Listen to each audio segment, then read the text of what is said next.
Hi, everyone. Wow, you guys got quiet really fast. This is going to be like an interactive panel, so don't be afraid to raise your hand, say things out loud, shake your head. Okay, this is going to be a first test. How's everyone doing tonight? Doing good. Yes, oh my gosh, I love it. Okay, thank you. And thank you all for coming. I'm really excited about this because 2 years ago for Production Design Week, I was on a panel that actually Josh was moderating about education and mentorship in our industry. And I had a crazy idea for this 6-week training intensive called Art Craft. I had no idea how it was going to come together. I had no funding, and now 2 years later, we're here with Art Craft being very successful with 2 runs of the program, and thank you.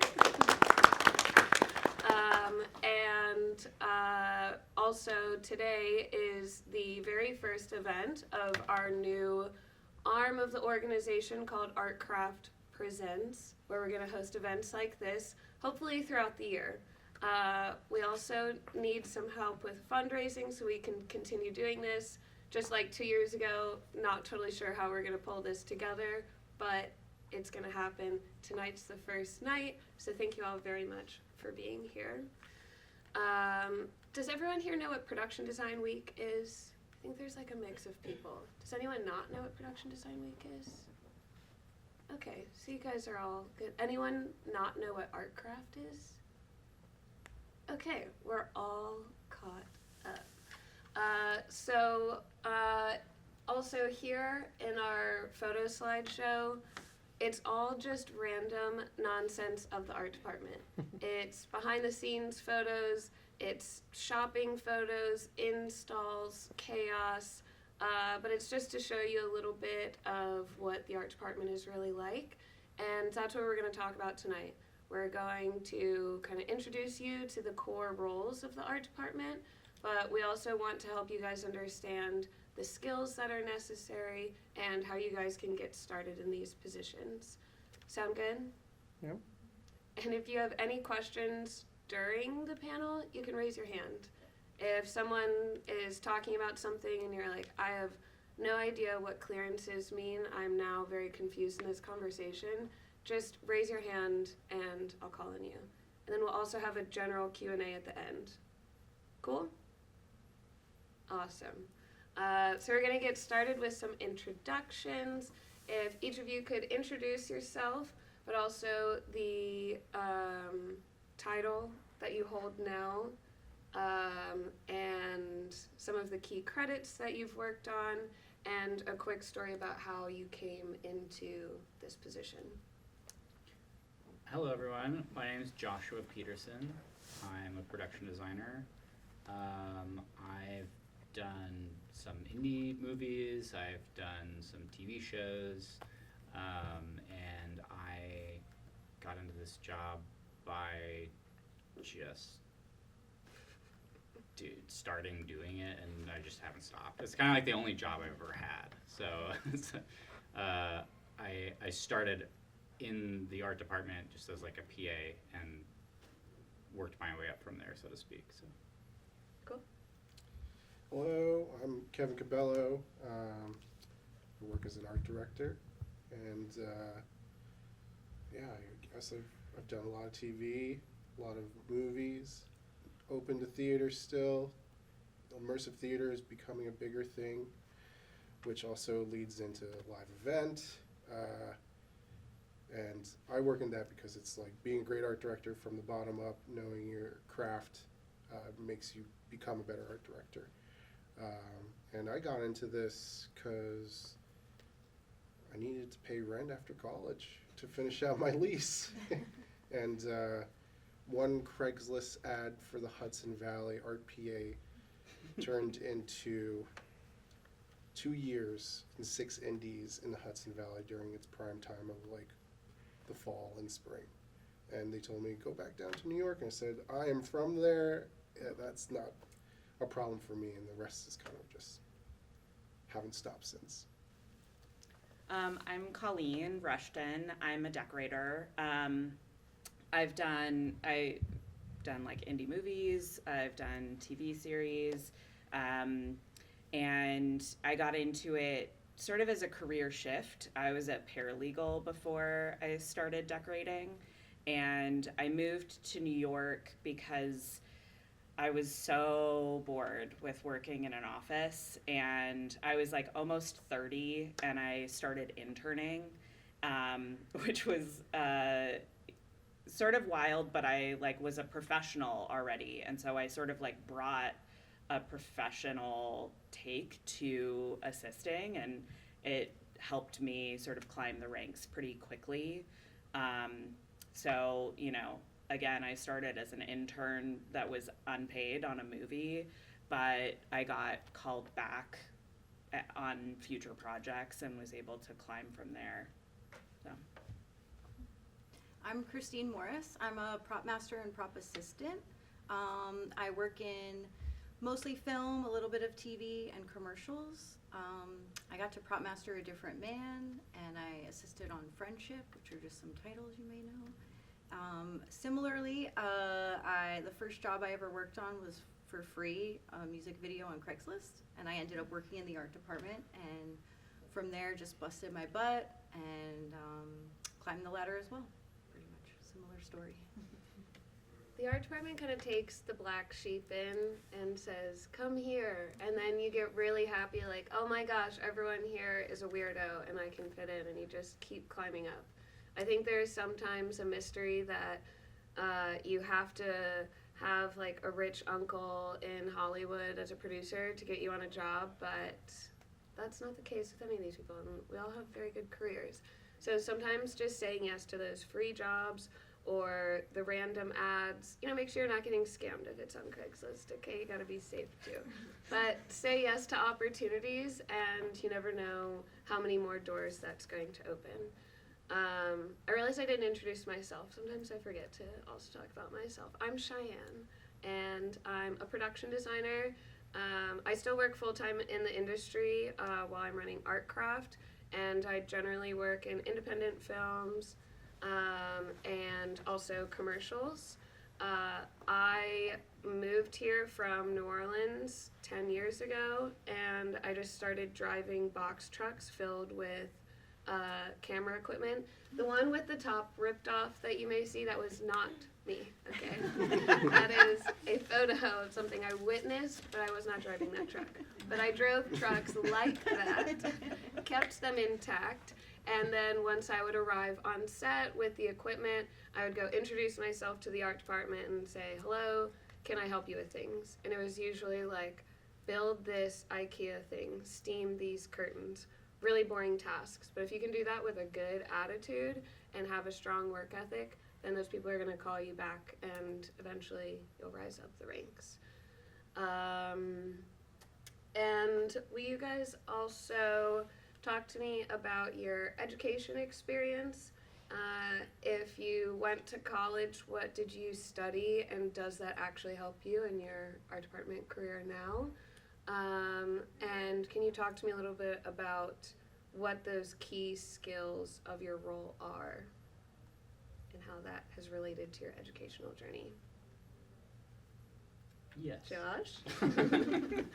I went to college for, I have a fine art degree. I was there for sculpture, but I was also mostly like reading and doing just whatever I felt like, which I kind of think is what college is for. I don't think that you need to go to college for anything specific to be a designer. I don't think you need to go to college to do anything specific to be anything except like a doctor, I guess. But I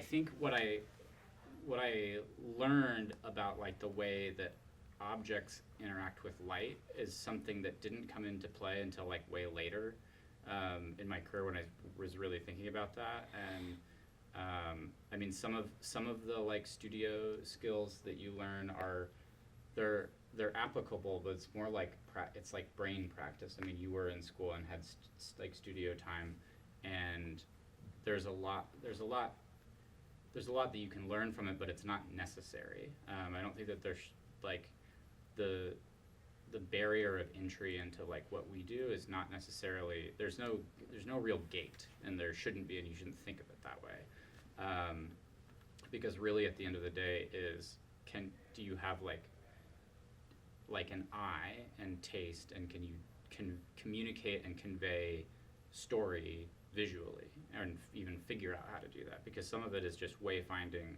when you have a problem, you know, something that you want to tell. It's just you're kind of making it up on the spot. So yeah, I don't know if education is, I mean, from the job you learn a lot of stuff. I think I came into it with like a lot of drafting experience from just being interested as a younger person, like in hand drafting, and like maybe being an architect when I was in like middle school, which didn't pan out.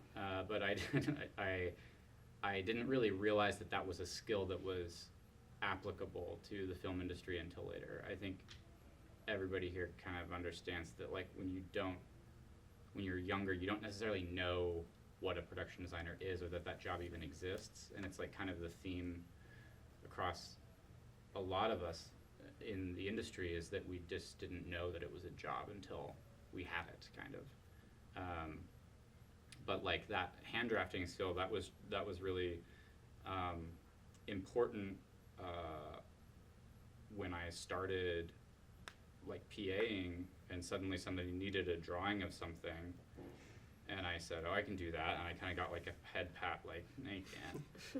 And then I did, and then I was an art director. Like, I mean, immediately. I art directed 2 features when before I was like 25 because of that. Like, just knowing that skill was like really out there. And you always grow in that stuff, because I still do that all the time. I look back now on my drafts from then, and I'm like, that is such garbage. I was like not good, but I functionally could do it. I mean, it just wouldn't hold muster to what I do now, drafting wise. But And can you talk about, just for people who are very new, can you define the role of a production designer and what kinds of skills are key to that role? Yeah, a production designer is like the main visual storyteller involved in a film. I mean, we are experts at the visual side of things, and we work with the director and the cinematographer to devise a film and a film's look, and basically everything that the light touches is kind of your purview.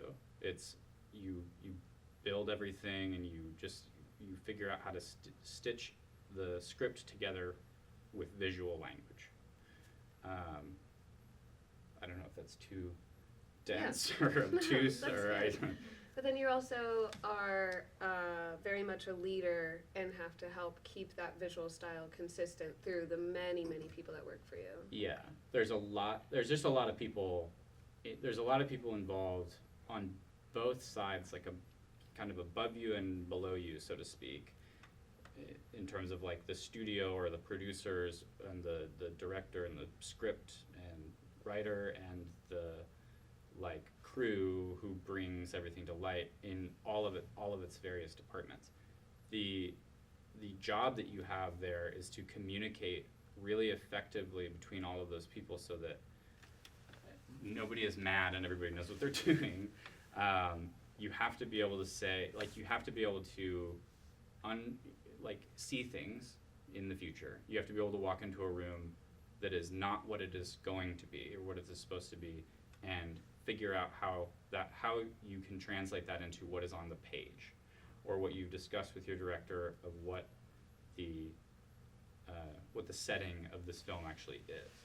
And so a white box has to look like something to you. It has to be possibility, and you have to know how to then communicate that to a bunch of other people. And that part is like, that just grows constantly, when you work on stuff where it's like you by yourself, and then you work on something where it's you and a couple of friends, and then you have a little crew, and then you have a huge crew where you don't even know how to do anything anymore that anybody's doing. Everybody else around you is an absolute expert in what they do, but you still are the person who has to communicate best with them. It's humbling. Wonderful. Yes. It's very humbling. Yeah. Yeah, production designer role, especially to your point, is one that really grows and changes as you move up. Some of you have probably done student films where you are everything in the art department, and that's a really hard part of moving up, is adjusting to having to communicate more and relying on other people, which we'll talk about that more in a little bit. Kevin, do you want to talk about the role of an art director and your education background and the skills and how they relate? Sure. So the art director is really all that vision that the production designer gives. It's their role to execute all of it, and working with your peers. I mean, the decorator and the props person, we're completely like each head's like the three-headed dragon that you've seen before. We're there for the designer, and we work in like parallel cohesion, ships in the night, kind of all executing the vision.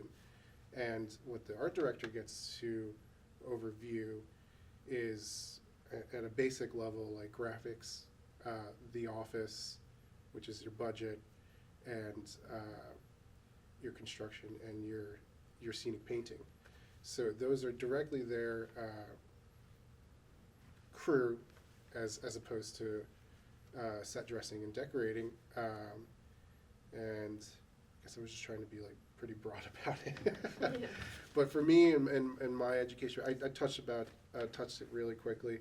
I went to school for sports medicine, and fast forward like 2 years of not working out with the small school that it was for. I decided to switch majors and do fine arts, graphic design, double major, and some studio work and digital work.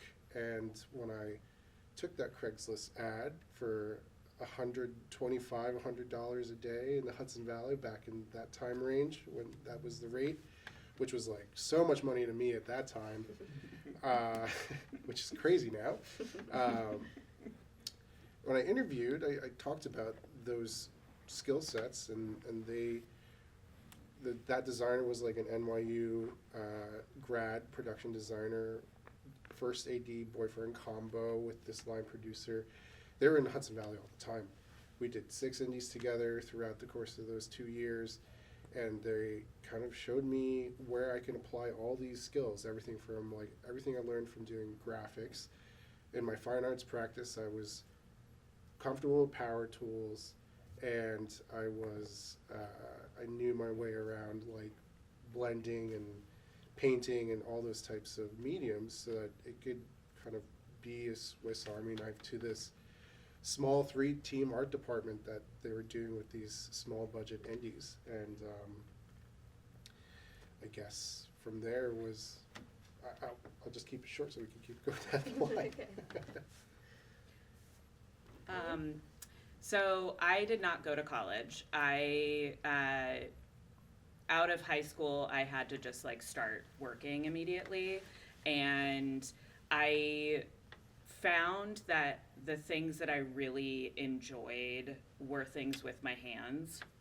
So I tried to like keep that going, and I had, about a 5-year career in printing. So I like ran machines, and there's a lot of crossover with design in that, because you are like prepping documents and you're sort of like looking at graphic design constantly.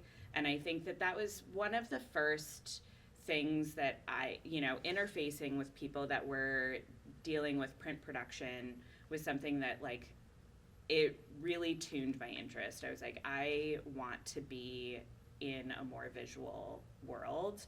And it started to key back to, I was always like a craft kid. I like reupholstered things when I was in high school. I worked in stagecraft in high school.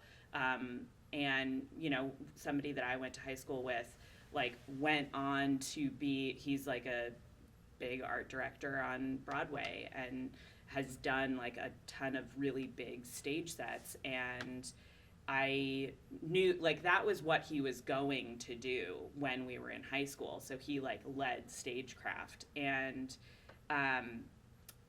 it, you know, I just sort of like kept all of that. Like, I knew how to sew, and I kept all of that stuff going in my life. And when I got this opportunity, when I like moved to Brooklyn and had a conversation with somebody that had a roommate that was an art department coordinator that needed an intern, I believed in myself and was like, you know what, I could figure that out. And all of these like skills that I had carried through my life of like doing things with my hands meant that I understood how stuff went together. And I was able to like look at things, like the end product that was wanted, and understand the steps that it took to get to it, and knew how many people it would take to like pull something off. And as a decorator, like that is a huge part of my role. I have to like take the, you know, I'm doing all of the window dressing, I'm doing like the math for the wallpaper and the flooring, and I'm also like looking at the furniture and figuring out like, is that going to fit in the space sort of quickly, and like looking at a floor plan and understanding like, okay, this is going to cost this much, and you know, you're budgeting, you're like finding all of the stuff, understanding that, you know, the thing that you want that is a state away means that you need to send set dressers and you need to send a truck, and do you have the resources to pull it off? And I think that, you know, that was like a super integral skill, and also wanting to do those things. Like, I really like being a decorator. People talk to decorators all the time about whether or not they want to be production designers eventually, and I really love decorating. Like, I like to be hands-on with those pieces, and I find that even as a head decorator, it takes me farther away from the things that I really love doing. I don't get to like research as deeply.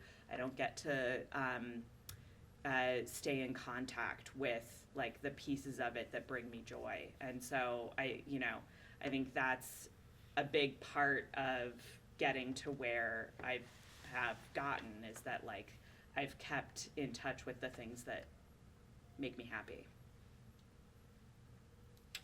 Beautiful. Christine?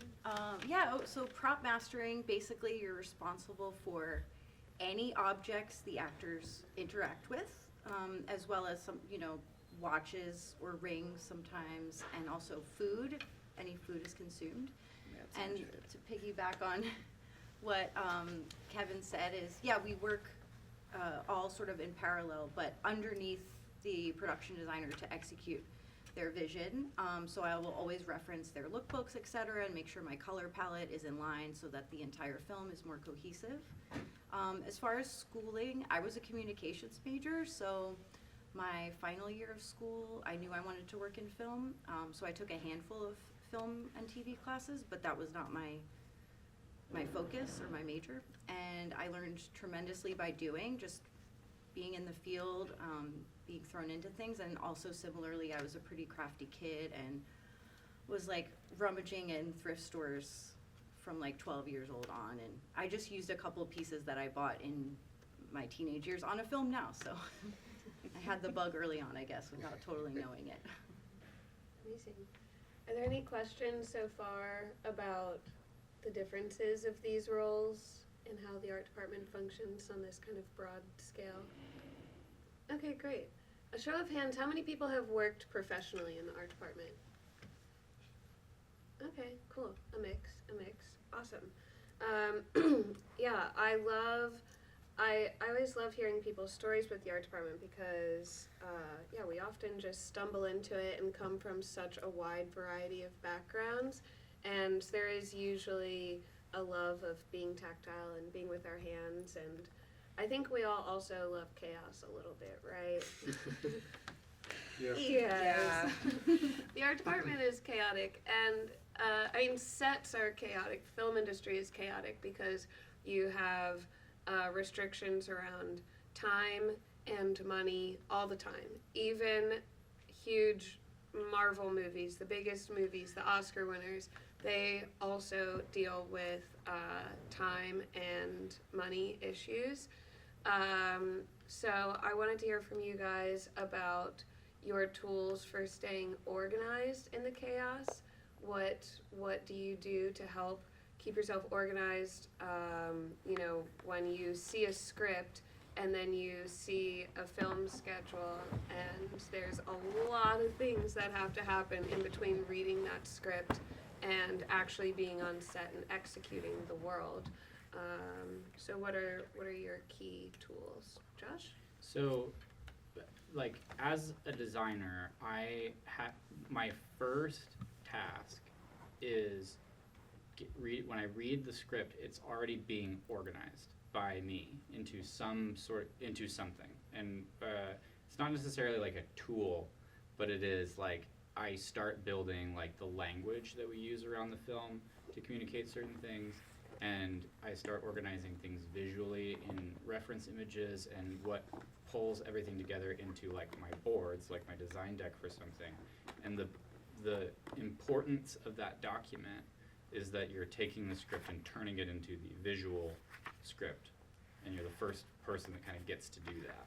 And it's really, really crucial that document is like solid and that you know it really well and trust it really well, because that's then the way in which you communicate with like everybody and down this line is, do we understand like these some designers will say that it's like only visual, you only talk in visual, and I don't necessarily believe in that at all, because I think that the words that we use and the language that we devise around these things is really crucial, because everything becomes shorthand. When you deal with time constraints, you have to be able to trust and be able to communicate really efficiently and effectively with everybody on your team. So you can't like be at odds with people on your team. You have to be like best fucking friends. You have to. And so the first key organizing document is your boards. Everything kind of stems from there after the script and helps everybody get clued in really quick, because you have to trust everybody on your team to have like read the script, obviously, but you have to make sure that they have read the script in the exact same way as you in a lot of ways, and that is all really clear and organized. And from there, you then have to trust that the other aspects that have to be organized, like the budget and the like decorative elements and the props, that those things can be like kind of left to these people. That's hard to do, and it is hard when you are starting out as a designer. It is really hard to let go of control, because as much as we all love chaos innately in some way, I think that like for me, it's that I'm not fazed by chaos, and I can create order within it, which we can get into like therapy session later with everybody and talk about why that is. But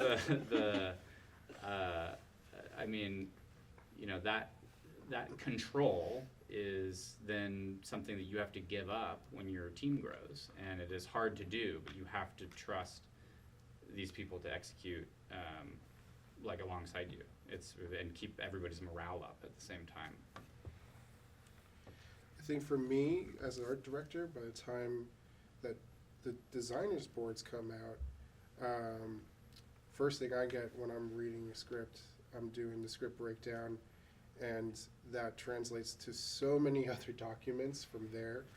I'll get granular with these kind of sheets. I came up as a coordinator as well. Each scene is its own strip on one like horizontal way, and then vertically you kind of have props, set deck stuff, anything that's scripted, picture vehicles. If there's graphics and what they are, and if there is any note of paint treatment.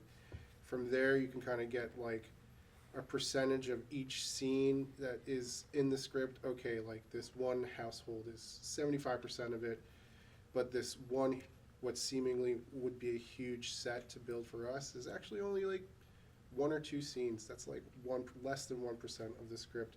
We don't have to put that much energy.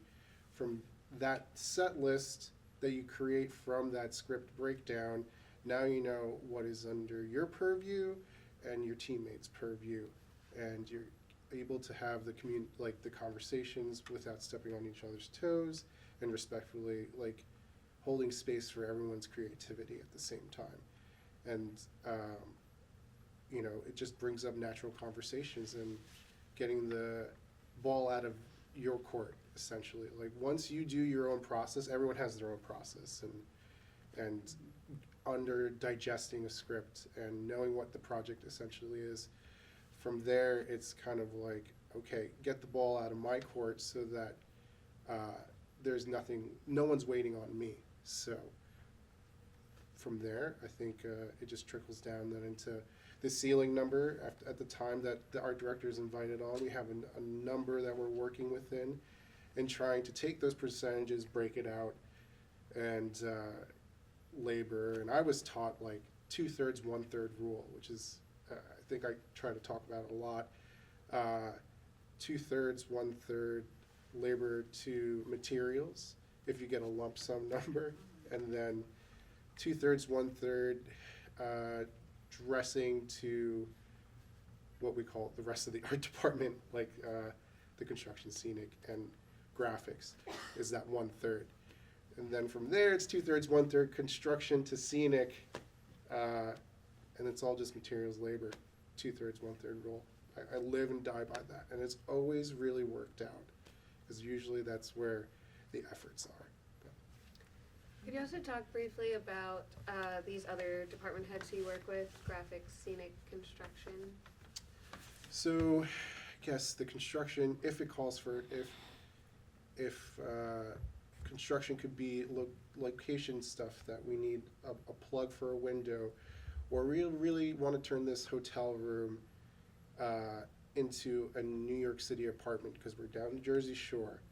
We have to put a wall plug kind of right where this sink is so that it kind of looks like hide that sink or whatever it may be.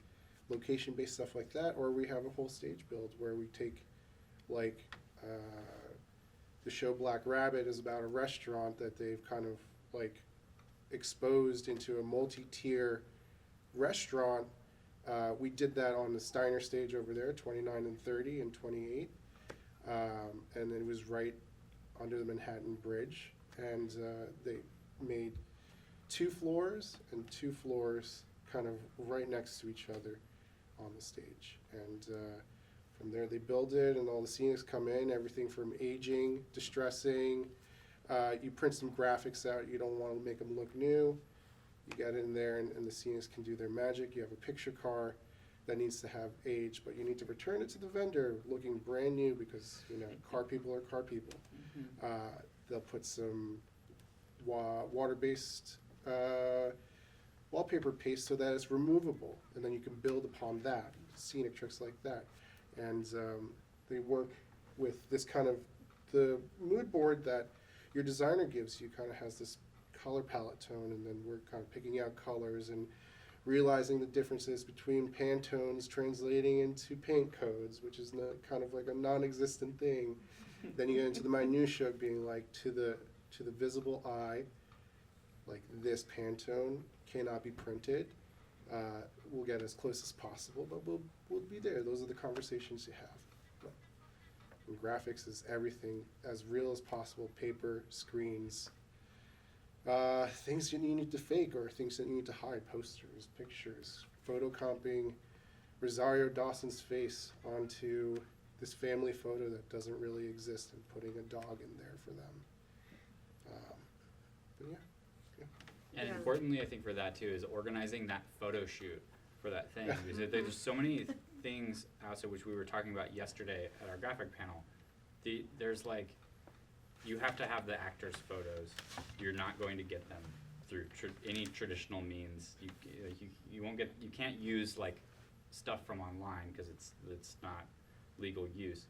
You ask the producers to get these photos to you. It'll never happen. So what you end up having to do is like, you just basically have to book the time, and you have to like kind of like through sheer force of will make these photo shoots happen so that you can make graphics and like props, and like that always comes down, it always becomes somebody's job, and usually the art director. But in the case of Christina, I guess which I thought was a very cool Which was awesome. thing, was the graphic designer herself would go and do these shoots. And I think that is a lesson in just like the adaptability that you have to have for that sort of thing. Yeah, adaptability, also foresight, being able to know from day one, we really need this photo shoot. And they talked about it in the panel yesterday with this one, like asking over and over and over again for the photo shoot. And yeah, it's often an art director's job to really be able to foresee a lot of problems and communicating with all these other department heads on how to overcome these problems and bring it together and execute the vision on time and on budget. I think art directing is such a hard job. I did it a little bit, and I at one point had aspirations to do it at the bigger union level, and I was like, I don't know if I'm smart enough, honestly. Like it's I didn't even it's talk really about hard. the people you have to talk to outside of your department. Just Yeah. keeping All it of them, within. Yeah. Yeah. As much as the designer has to keep everyone kind of at bay as well too. So, but Yeah, but the art director has to talk to like rigging grips and like rigging crew who we just don't fundamentally speak the same language, and they're usually when you start to cross boundaries of departments, they're mad about something else that you're not mad about, and you don't know. So the timing of the conversation is is impossible for you at that point.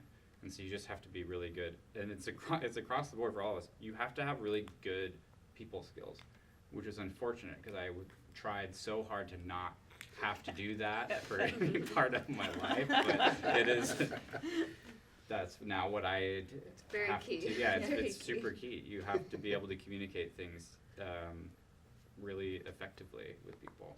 Yeah, it's true. Yeah, knowing the right time to talk to people is a big one. Yeah. Yeah. It's hard. It's the hardest. Colleen, do you want to jump on any of that, but also talk about your organizational systems? Sure, yeah.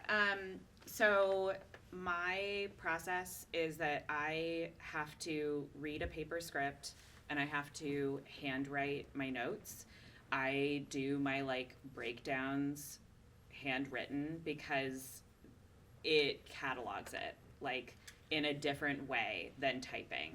And that's a very valuable lesson that I learned along the way, is that when I am writing out each scene and what happens in each scene, I understand furniture that I have to buy versus rent because of what happens. And I am able to sort of catalog the important moments of each script much better, and I more intuitively know what conversations I need to have, because it is very important to my process to deeply understand something, to actually write it out. I will never look at it again sometimes, but it is deeply ingrained. And then I have a much more intuitive jump off point as things change, because I'm grounded in something. So that's my first document, is a handwritten breakdown. And then for budgeting, I start handwriting out okay, well, this happens, this is a big set, so I generally have a number that I start to break up, and the big sets I know, but there's so many decisions that will lead to that budget number shifting. So having sort of an idea of okay, well, I know that they're going to want it to be in this field, but then they decided they're going to build it, that's going to explode that budget. And so that's a conversation that you have to have, saying okay, well, we're now out of the range that we were originally talking about if we're building this. And so, like, these are the things that are going to be involved in that. And, you know, I think the conversation piece and knowing when to have the conversation has been one of my harder lessons, because I am at a point where I can see the future. Like, I've had many people tell me, they're like, wow, you totally called that. And productions want to react. They don't want to be proactive generally. And so knowing what's going to happen and like seeing the first steps of it happening and saying like, hey, so this is happening. Here's the implication of that. Like knowing, having a plan for when it eventually goes the way you think it's going to go, and then being able to like communicate those things comprehensively is like the tactic, rather than, you know, seeing it, saying it, and then nobody wanting to act on it, you know? But you know, that's like one of those, because when you are proactive, it costs money that they aren't sure they need to spend, right? So that's like, it is still a business. Nobody's going to spend money unless they know they have to. So, you know, that's a big part of the job, is like recognizing the dollar value with, you know, the end result. Yeah, Does that's that answer true. the question? Yeah, I mean, we're just chit-chatting. We're just all chit-chatting about whatever anyway. But that's true, yeah, because even on my last feature, which Christine was on as prop master, we had this 12,000 square feet of black shiny vinyl flooring, which was scary. It was scary on like, yeah, my team on this low budget film can install this in this amount of time. But then it was also scary to protect it, because we were shooting on it for 2 weeks and it's vinyl. The internet told me it was a durable vinyl. It was pretty durable, but it's also glossy, and you're on a sound stage. And what are sound stages filled with? Dust. And so I talked to production about like, hey, we need to be able to protect this. We need a system. We need RAM board. Nobody can have their stands on the vinyl. And they're like, okay. And it wasn't until the floor started to get damaged that they like actually started to really buy the protection that we needed. And yeah, because when I told them how much protection we needed, they were like, what if we just start with like 5% of what you just told me you need? And then they saw the damage, and then they saw that my team had to come in early to replace pieces, and they're like, oh my god, now that's more expensive. I don't want to pay for people. Here's your cardboard. So that's an example of what Colleen is talking about. It's very true. Yeah, and so being able to have that foresight, but also know, like, if something's neglected, you can't just say, like, well, I told them in week 1 that this was going to be a problem. Look at this now. It's like, no, you have to keep following up and say, hey, here's an example of why I need that. Like, let's revisit this conversation. So sometimes that is really necessary. Christine, do you want to talk about your organization? Yeah, sure. I will do a first pass of a script and make notes into an Excel sheet, but then take handwritten notes about questions I may have or things that are already coming up that I might want to address with the director, and then also any like character development notes. Less traditionally, I also feel that in props it's our job to facilitate the actors getting immersed in the story, and like sometimes I will even nitpick over like what color a lighter is, and I'll be like, look, because they're cheating on somebody, the lighter should be red, and the director's like, cool, great, I didn't even think of it that hard. And then once I have the initial breakdown in like an Excel, then I can translate that into a budget and just really roughly pencil in some numbers, because also until I have more direction creatively from the director and sometimes the actors, those numbers are very loosely just penciled in there. and then it's a lot of rinse and repeat, because then you'll get a one-liner, which is the shooting schedule for the film, right? And that's often in a completely different order than the script. So then I will go in and do a weekly breakdown as well that reflects that.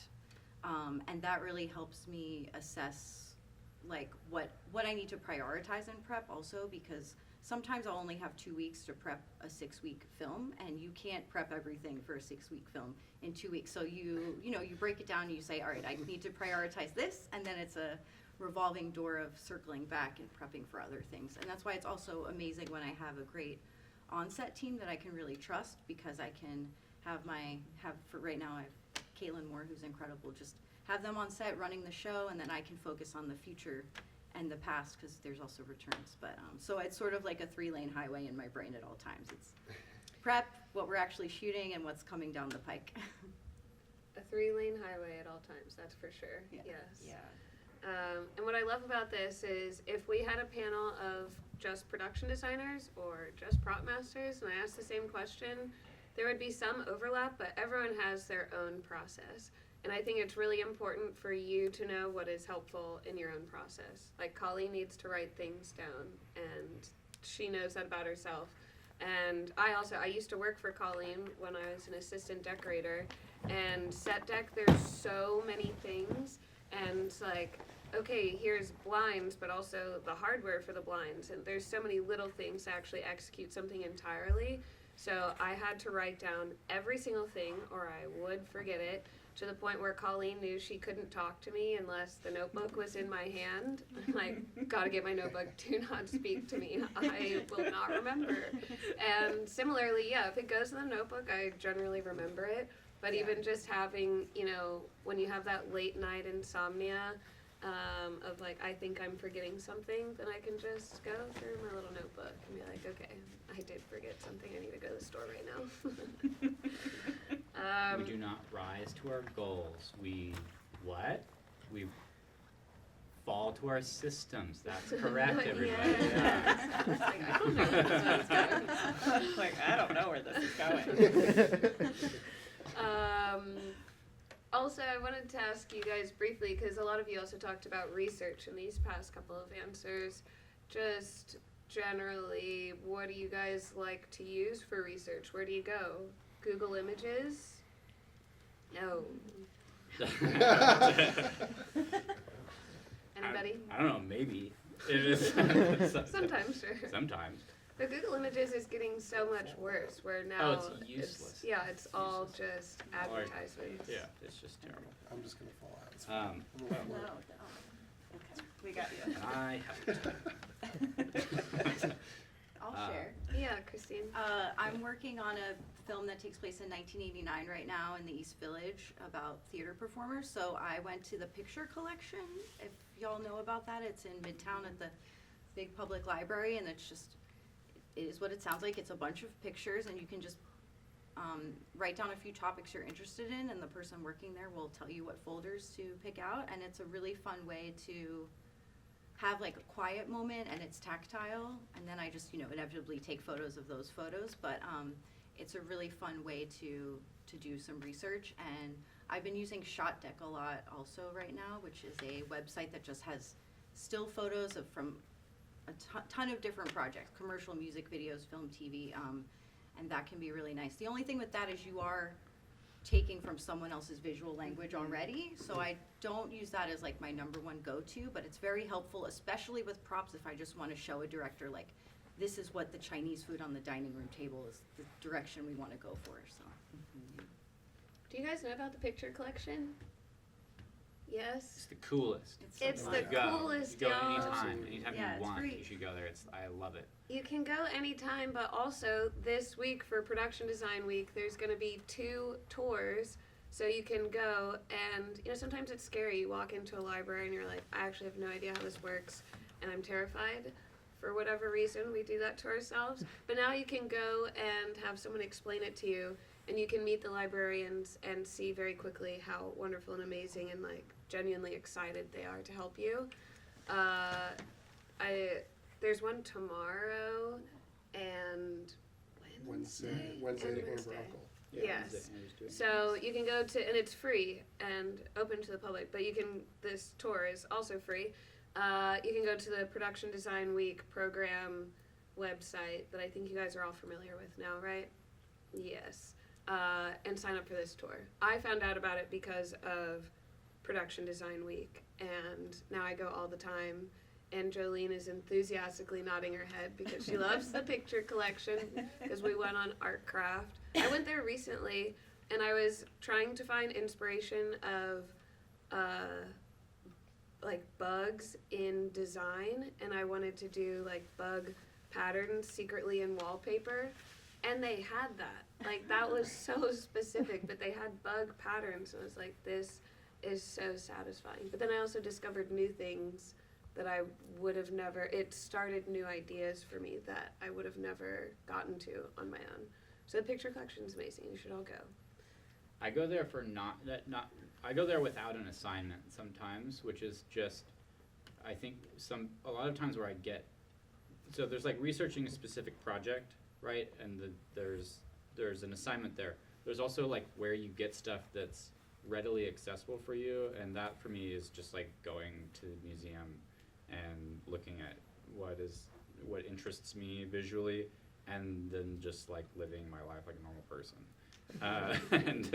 and just paying attention to what that stuff is, and being curious about how things are constructed and how things are visually constructed and conveyed, and what kinds of stories they tell, and what your why is for why you would do this job, and that sort of thing. Totally. I think to say off of like life imitating art and us being a visual language, resources for me are like, I love realism as much as possible. And I think someone brought this up yesterday during the Scenic Charge production design panel, was that Jacqueline Amber's charge for when she's out and about, she's doing hikes, she's out in nature. She has a resource library of textures, paint, photos of mud, dirt, old paint, rust, and then she'll be like, is it this kind of rust? And you start thinking about the chemical reactions that, okay, it's outdoor exposure, so like the wind is hitting in this type of direction, and it's peeling the paint up this way, as opposed to fabric that's sun faded from being in a window. And like, I'll take pictures of that all the time.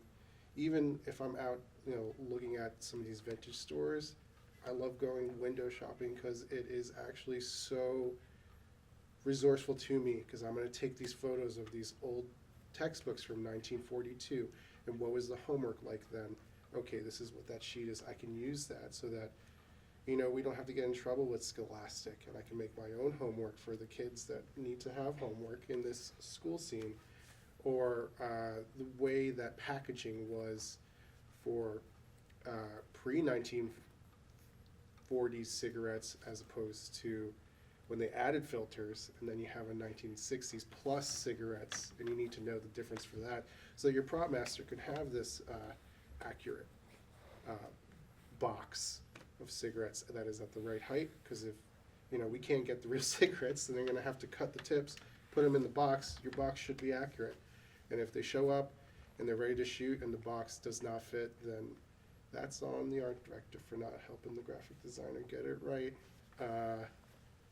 But yeah, I think life imitating art, use what's around you and take photos, catalog your stuff, enjoy everything, embrace things that you don't even enjoy as well, watch everything, talk to your peers, and see what interests them, because then you understand maybe what Josh really likes, or the way that Cheyenne sees things and their tastes, and then you get to like, that's what collaboration is your input with their input, and it's professional group projects.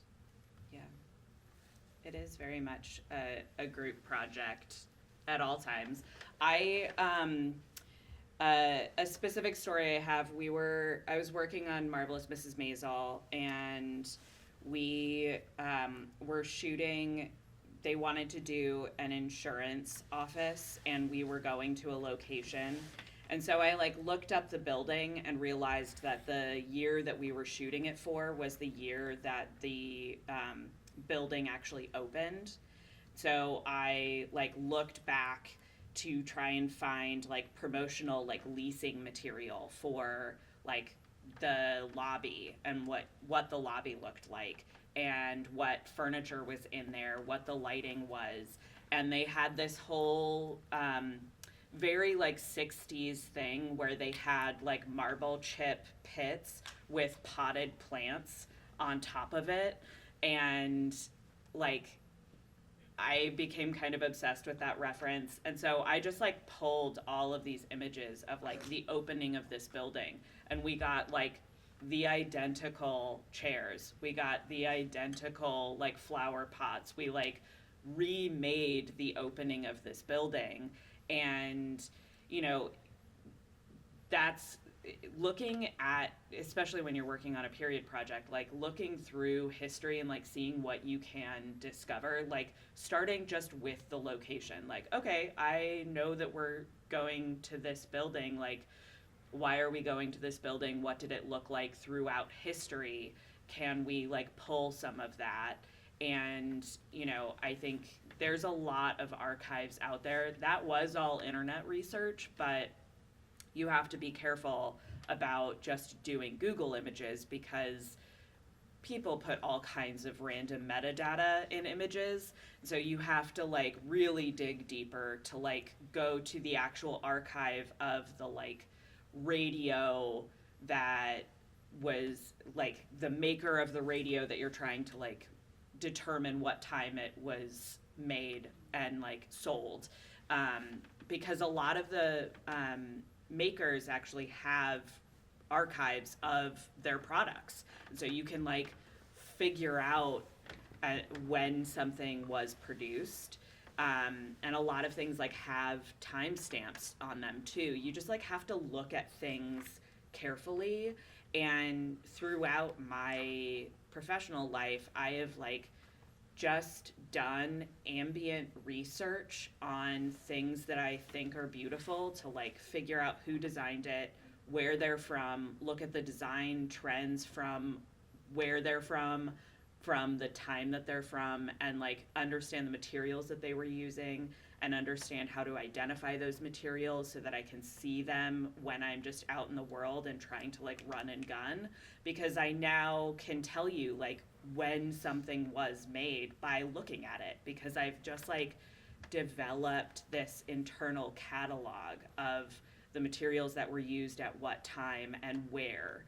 So like I know when something was made in Europe and when something is Italian versus French, and like understanding when something is like neoclassical versus actually vintage because the scale is different. And like those are really important things for a decorator to just know, and I only know them because I just like task myself with looking at stuff. And like I look at, to like find stuff in the world, I look at stuff like Cherish and I look at First Dibs and I just like see things that I think are beautiful and I look at who made them. And like that just takes you down the rabbit hole. And I think, you know, research is really about curiosity, and you have to just follow your curiosity and you have to follow the things that like you have an interest in and like that tug at you. Yeah, that's a really good point. Yeah, I think it's really important to nourish your interests. If you're interested in the art department, then you have some creative thing that is often in your mind, right? Whether it's you get obsessed with Art Deco buildings, or you really love weird water stains on walls. Nourish that interest, document it, and also sketching. I feel like people are really afraid of sketching, and you don't have to be. If you really love Art Deco, then there's so many amazing, beautiful buildings in New York. Just look up Deco buildings in New York and go sit and sketch and observe big structures, you know, the overall facade, or a doorway, but also look at how the corners are on the building and the specific hardware or the little lintels over the window, and sketch it. I often take a sketchbook with me when I travel, and I'm really not good at drawing, and I don't show anybody those sketches, but I observe much, much deeper just by taking that time to try and understand the curves and the proportions between everything. So don't be afraid of that either. But living your life and just being observant and nourishing your own interests is a really important part of the art department. Also with the picture collection, and then with this catalog of photos, there's also a production designer and art director duo from New York, the Jurasex, who created a book series called Surfaces, and they had been documenting so many textures from around the world, and then they put it in books that you can buy online now. So I really recommend those books. There's several of them now. Surfaces is the original, and then there's Soft Surfaces, Architectural Surfaces, and maybe that's it. I think those are the ones. But those are great. And also on the Art Craft website, we have a tab called Resources, and we have a little resource guide you can download. And there's a whole little section on research. So the picture collection is there. And there's also like Better Homes and Garden magazine. Maybe your grandmother has Huge. it on her coffee table right now, like mine does. Gold. It's amazing. Yeah. But they have every single issue of Better Homes and Garden is online for free. Yeah. Free. You just go and you click the month, whatever. I've gone there to look at like what were Christmas trees like in the 60s, you know? Yeah. What does a party look like in the 40s, you know? Spoiler alert, it's all Jello. Everything's Jello. Aspic. Yes. Yes. So that's a great resource. Also, Sears catalogs. There's not a good archive online. I really No. want. You have to eBay. buy them. You have to buy 'em. Yeah. I But then you have many to keep them. Oh yeah. to keep Oh my 'em. God. 'Cause you I can- have Who has the 5 or space? 6 of them. Yeah. We have a stack in our bookcase at home. So But they're gold resources. Yeah. And you realize the level of consumerism that rose in our country and throughout the years and the decades, and who was accessing those things are so important. Whereas, could they afford these French or Italian decorators? It's possible, but then if you're talking about everyday Americans, it's at 1960, these catalogs that were broadly distributed, they are gold into helping us dive into period. And everywhere from aesthetic to graphics, and you're just holding a piece of history that is honestly probably the number one resources are those kind of consumer catalogs. yeah. Yeah. There also, the New York Times has been documenting interiors forever, and there is a pretty good resource of archived New York Times interiors. I have one of my favorite interiors books is a New York Times interiors book that's just I think it's from the 70s maybe. Really beautiful. Also just vintage books. I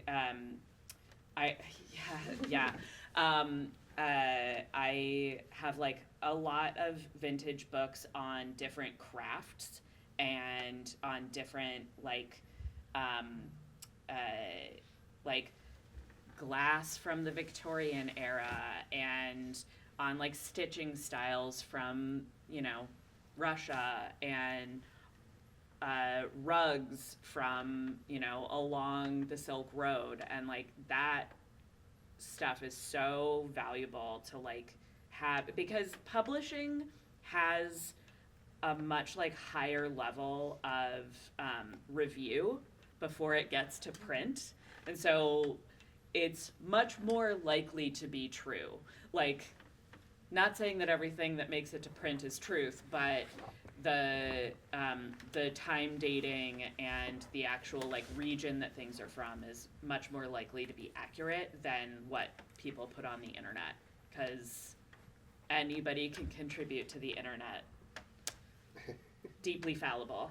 Yes. Also, another resource, I don't know, do you have ArtV on your No. resource? What is this? ArtV is an online resource for cleared art. You still have to send it to a clearance person because different countries have different clearance rules, but it is high resolution artwork that you can.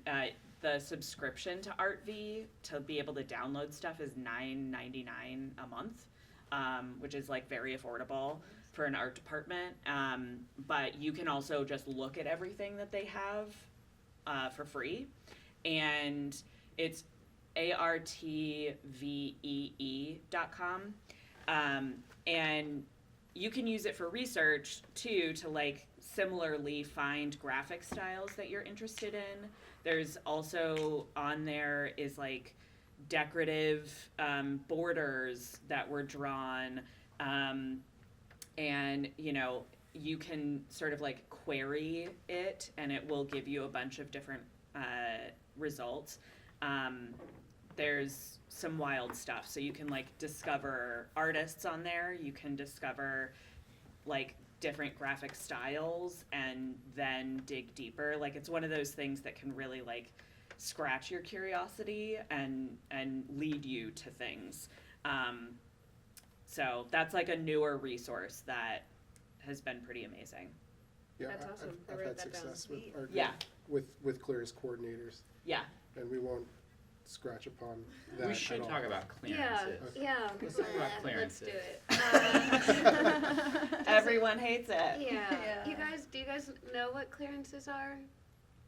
There's some yeses, there's some nos. Okay, who wants You to? will know what Yeah, you clearances must are. know. Yeah. Because there's actually two parts of this that I want to talk about. Well, they're completely unrelated. But Take it as away. One is that you will spend a lot of time in a van. You'll spend 12 hours in a van. Like that's kind of what my job is sometimes, is being in a van. Yeah. And another thing is you will talk about clearances. And you're not a lawyer. I'm not a lawyer. Yeah. And I don't have any interest in it. But I talk about it all the time. And I'm asked as if I were an expert on this, or I'm told as though I'm in trouble for something about clearances. And I don't give a shit about clearances. But you have to. Which becomes art director's biggest responsibility. Yeah. So like if you have a Galaga machine in your diner set that you just want to have in there because it's just real life. That's real life. It's just there. It needs to be there. Well, the studio is never going to want to have that happen because Galaga might sue them or whatever it is that they think. I don't know what they're so afraid of, but there's always a clearance lawyer who says you cannot do this. I'll tell an even better story about a show that I did where the clearance coordinator he did a FaceTime walkthrough of every single set, and we had this bar that was enormous. It was 3 times as long as this room, this like Brooklyn bar, like with pool tables and like arcade machines and booth seating and all this stuff, and these big speaker walls with stuff all over them, books and smalls, and it was decorated. And he wanted to see every object that went into these shelves, and every object he would ask, "What is that?" And it'd be a vase, and he'd say, "Well, it doesn't have a flower in it, so it can't. You have to put a flower in it, or it can't be a vase." And then there were like little things where we're talking about little fucking straw sculpture guys from the thrift store that were just adorable, and they were perfect right where they were. And he was like, "What is that?" And I would say, "I don't know. It's a little the straw guy. Who made it? I don't know." Like it's evergreen. And what I ended up doing was I figured out in that conversation that if there was there was one that was like, it was a salt and pepper shaker, and we just had it on the shelf as little objects. He said, well, is there salt and pepper in it? I just said, yeah. And he said, okay. And then I just started saying everything was a salt and pepper shaker. I would just put two things like one another next to each other and say that to get through it. Yeah, That's actually one brilliant. tactic. Yeah. That is actually a brilliant tactic. Yeah. Honestly. And they sued the fuck out of us. I will say that clearances is, you can't just put anything on your set anymore. Yeah. It's what I like to call it is like the boundary box of what you have to play within. And because everyone wants to get their slice, it ultimately becomes like, what can someone sue your project for? On the other hand of it, it's you want to help your film be as marketable as possible. So if there is it's degrees of risk, what is deemed high risk or deemed low risk. And they just want to go as much low risk as possible. And it's our job to also, while it's like, are things verite? Is everything like true? Are we trying to, is Galaga that crucial to this plot of everything? Or does it really fit the vibe? Do we have to cover it up? It's degrees of, well, I mean, the fifth grader in 1987 who made the straw sculptures from Kentucky is not going to see this film and say, I did not permit that, I'm suing Tubi for this. You know, that's lower risk. A shelf full of book spines or a grocery store wall full of snacks, they use the term fair use because nothing is really, it's like, it's true, it's meant to function as it is. It's not disparaging to any of the brands or kind of these guidelines that will help sell the lowered risk to these clearance lawyers or what you got to prevent yourself from any legal action or incurring from what is being seen on this movie, since we are all the visual of the art department. And I've tried to, I've been in the headaches of trying to understand from their angle, why can't we use the sculpture?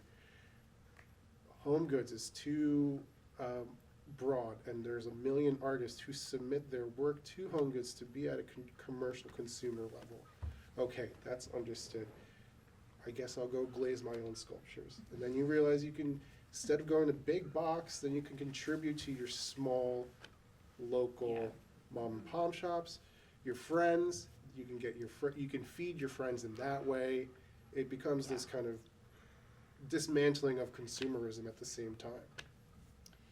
Yeah, I mean, my one thing that I will say about clearances, and one of the reasons why I actually think that it's a huge pain, but I am happy that it does exist, is that it does mean that more people get paid, and it does give artists rights. It is respecting artists' rights. It is going too far, but everything does. So, like, I remember a clearance conversation when I was the one doing clearances as a PA on The Affair, I think season 2. I was in this huge room with all of the producers and everything, and we were on this phone call, and they had just the law case for the Mike Tyson's tattoo that had been put on Ed Helms' face for The Hangover 2, I think. That tattoo artist was like, that tribal tattoo was my property, and you just put it on him, and he got paid millions of dollars for that because they made so much money off of that laugh line. It was in the trailer, which is one of the big things, is that it's is it going to be used, is this product going to be used in promotional materials for the project? And that's one of the pieces of the license, even on iStock, not everything is like licensed to be in the promotional materials for a show.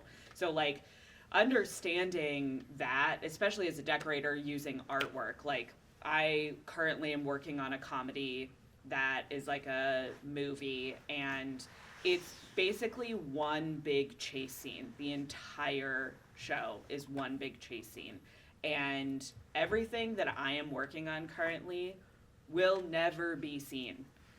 But I have spent so many thousands of dollars because it's like an art fair.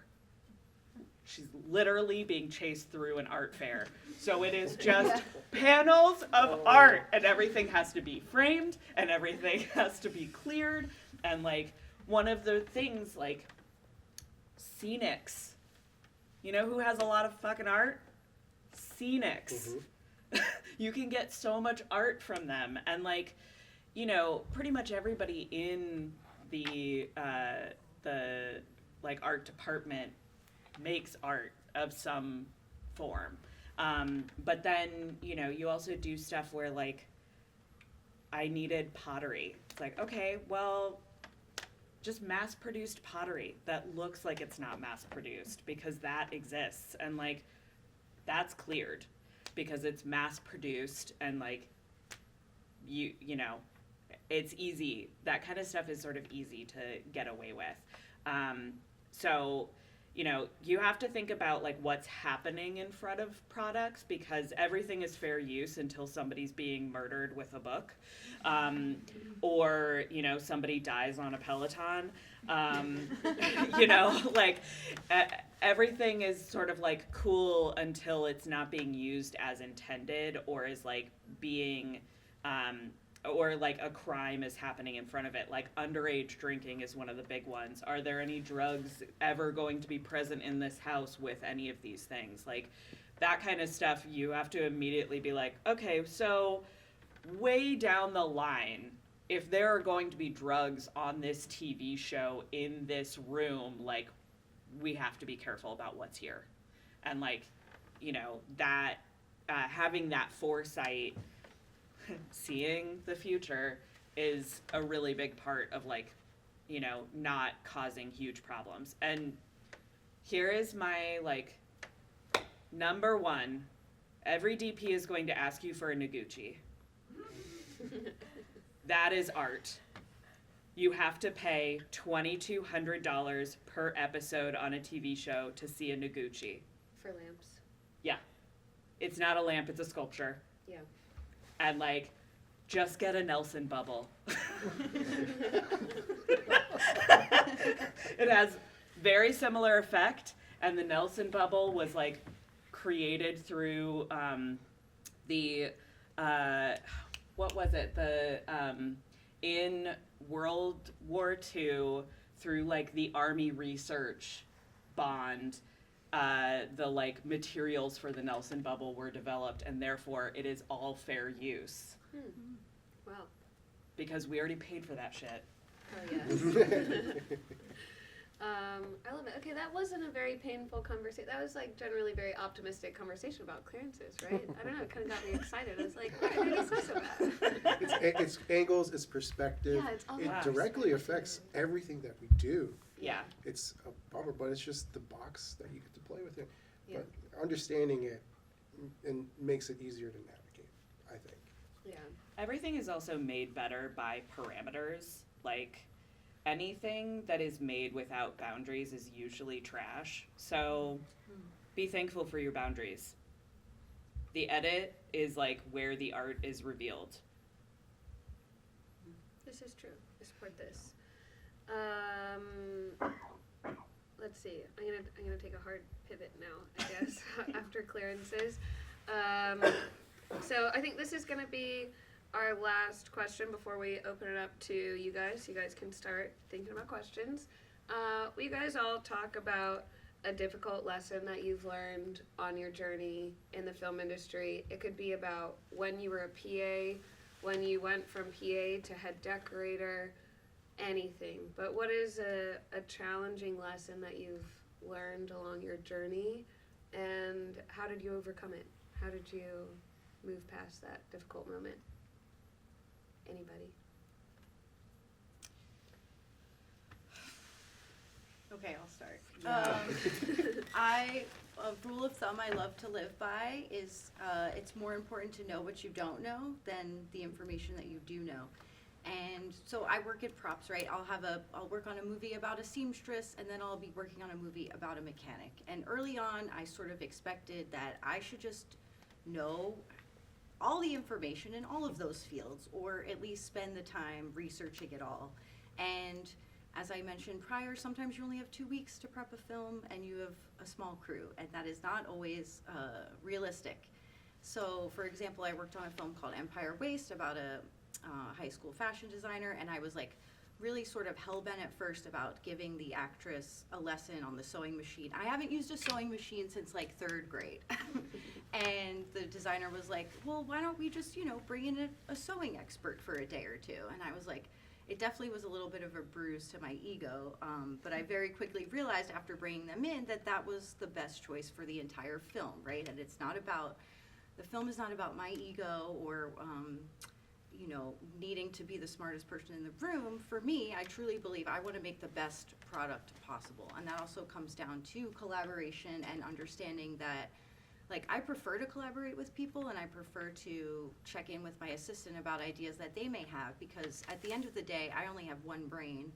And if you get more ideas in the room, you're generally going to get the best results. So circling back, though, to just being aware of one's limitations and knowing that that's okay, that you are a human being. And additionally, usually if you address something earlier on and admit that you need help, it's easier to fix the situation early on as well. Yeah, if you need help, don't ask for it, and then it comes to like a crisis point where you cannot move forward without help and nobody was prepared to give it to you. That's like a very difficult conversation and will ding your reputation a lot more than asking for help proactively. And again, asking for help doesn't mean you're going to immediately get it, but it starts the conversation, and then there's going to be opportunities along the way to be like, this is why we need this resource, and then this is why we need this resource, and bringing it back to why you need help. I've learned that hard lesson many times. I think one of my harder lessons to people in this room were therefore, where you really need to know what is for you and what is not for you. And I really tried to force a job to be for me, and realized that I really needed to cut bait. And it was a very painful decision. And, I think there were a lot of reasons that I needed to cut bait, but one of the big things that I've taken away from that experience was that I was taking the job for the wrong reasons. I didn't really set myself up for success. And the big takeaway for me is that if you're not actually prepared to succeed, if you're not being given the tools to actually succeed in something, you are it's not an opportunity. That's a very important thing to recognize, when an opportunity is actually just setting you up for failure. Can you expand on that a little bit more? And what do you mean by you're maybe not taking the job for the right reason? And then also, what was the turning point of you realizing no, this is not right and I need to make a change? I really needed a job, and I had 2 jobs that were on the table, and one of them was assisting somebody I didn't really want to assist, and one of them was taking a leadership role on a really big show. And I was working with, taking the leadership role I was working with all people that I didn't know. So I was walking into a department that was already set up, and I was replacing a decorator that had started the job. So I had truncated prep time. I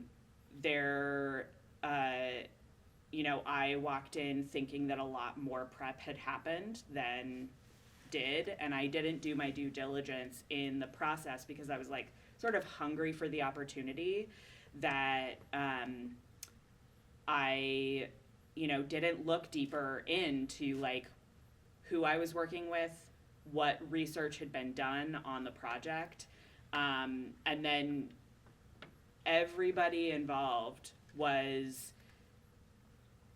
had wasted resources, there were a lot of problems on this job, and basically the entire production suite was swapped out after I left this job, because it was not being managed well. But I didn't ask enough questions going in, and I didn't meet with the production designer in person. I did a Zoom call, and like in-person interaction, especially when you're taking a big opportunity, like that's a huge important thing to do, because you really need to like understand when you're working really intimately with somebody, like you need to have the vibe, and it was not there, and I didn't give myself the opportunity to like actually assess that properly because I just wanted the opportunity. And the turning point for it was realizing that like I wasn't going to make it. I had really struggled through difficult situations previously, and I sort of knew on the back end of them that the like rebound from those difficult situations took a long time, and it cost me a lot personally.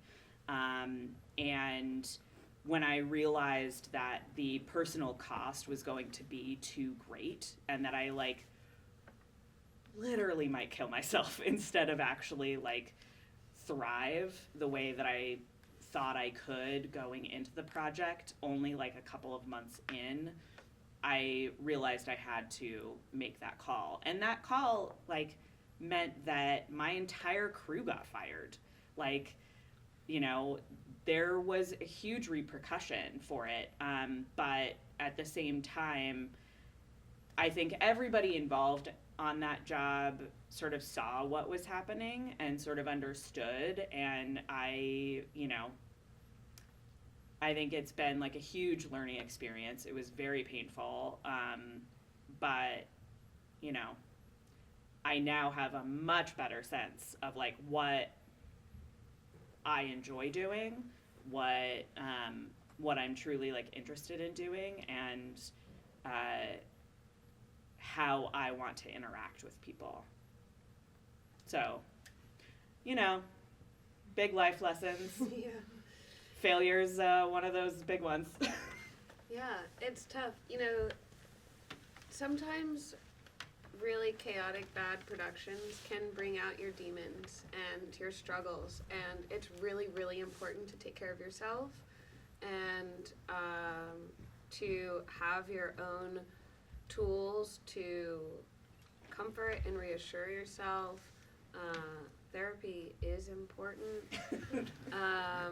And yeah, I've also hit some like really terrible personal mental lows because of a job, which is kind of crazy. Like, why is work, affecting so deeply? But we're artists and we're really creative, passionate people, and we all want to be able to bring our best art to the table. And sometimes there's just really frustrating scenarios that get in the way of that, or people bring you down and say terrible, terrible things to you.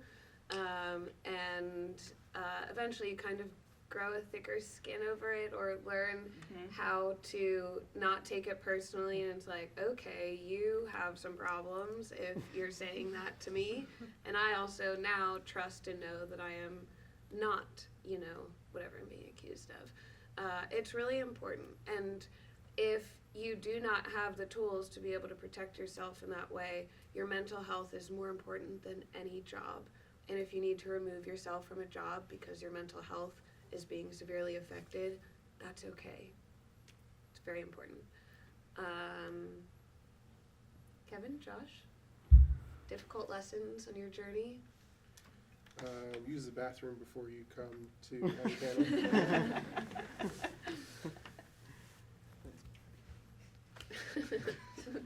Yes? I just went in the middle. I don't know. Like a hard lesson I learned, I think in line with that is just like, don't pause your own actual life and like for anything. Because you won't do your best work until you're in your 60s or 70s anyway. That's like the designers who we look up to. That's like where it's like there's just like so much time. There's so much time. You can't rush.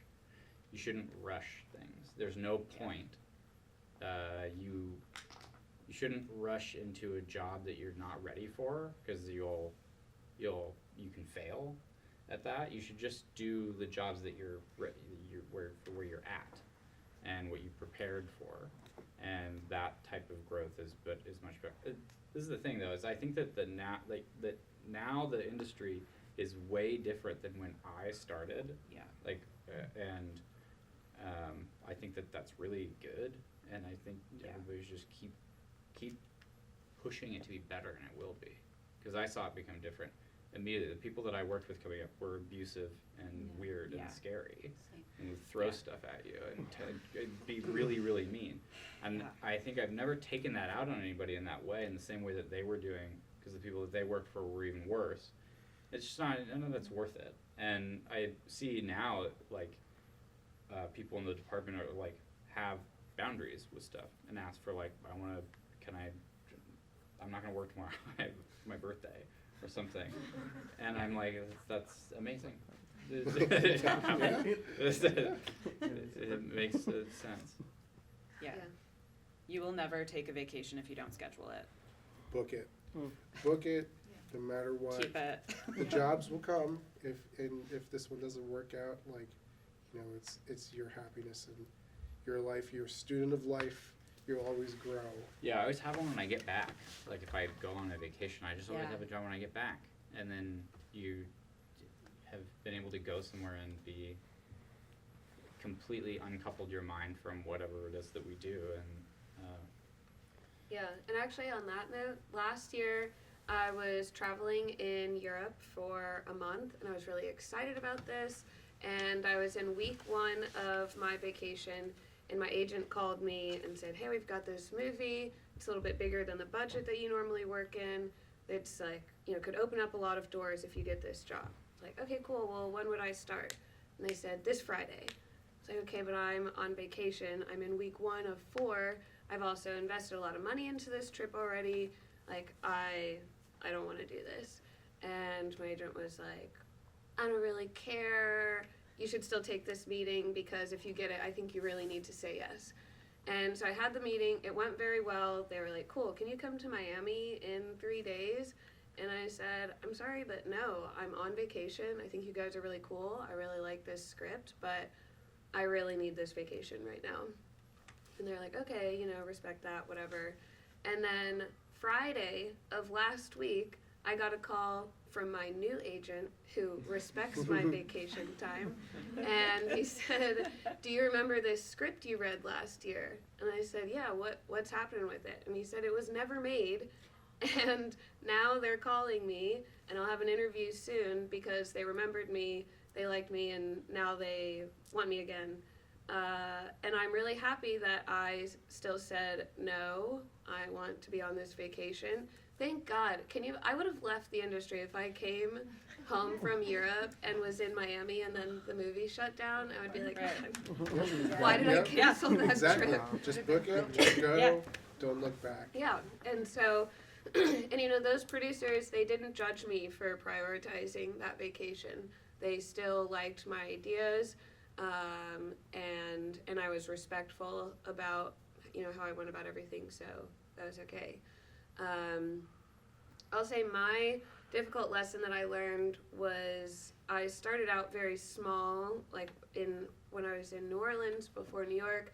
I was working on projects where none of us were getting paid, and we were often making stuff literally out of trash and just scavenging from the streets and making whatever we could. And then I come to New York, and I kind of quickly got brought into the union world and was working as a decorator, assistant decorator, prop master, and really getting to understand the bigger budget world and work in bigger teams. And then I went back down and was production designing really, really small stuff where it's me and one other person, me and two other people, and I was putting so much pressure on myself for these teeny tiny projects to look as quality and polished as the big union shows I was working on, and I was stressing myself out, not sleeping, doing ridiculous things I wasn't even prioritizing, I wanted everything to have this really high quality, and I was also pushing my teams too hard. Even if I kept their work within a 12-hour day, I was still like, okay, really hard, strenuous work, all 12 hours, every day, let's go, we've got a movie to make. And that strained my friendships. It was definitely not good for my mental health, the pressure I was putting on myself, the hours I was working, and a lot of the people who I hired on my early films do not want to work with me today because I pushed too hard, and I wanted everyone to be as obsessed with making a good product as I was. And that was a really difficult lesson to learn, also because I felt like if I didn't push myself that hard, then I was never going to get out of the low budget world, and I was so eager to be making these bigger projects. But to Josh's point too, like, there is time, and I think because we work in a fast-paced industry, we want our careers to move really fast-paced too. But be patient, take care of yourselves, take care of your team, and everything will be okay. But those relationships that you have with everyone you work with are really important. Your reputation really matters, and this is your family. These are the people who you spend hours and hours with. You want to be a piece of positivity in their light, and you want to inspire them to be able to bring something to the table and also be positivity for the product. But yeah, I learned that lesson the very hard way. Kevin, did you have anything else about hard lessons? I've done exactly, I've been there before. I've come up through true crime in New York, which I thought was the bread and butter of New York filmmaking.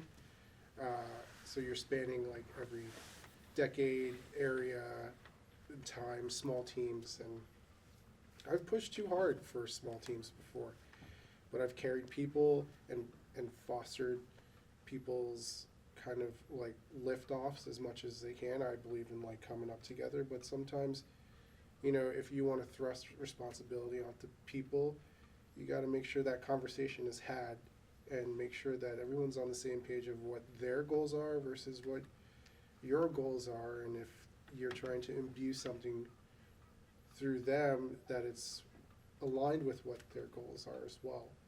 And as much as community means a thing to me, it's also personal goals and respecting everyone's personal goals as well.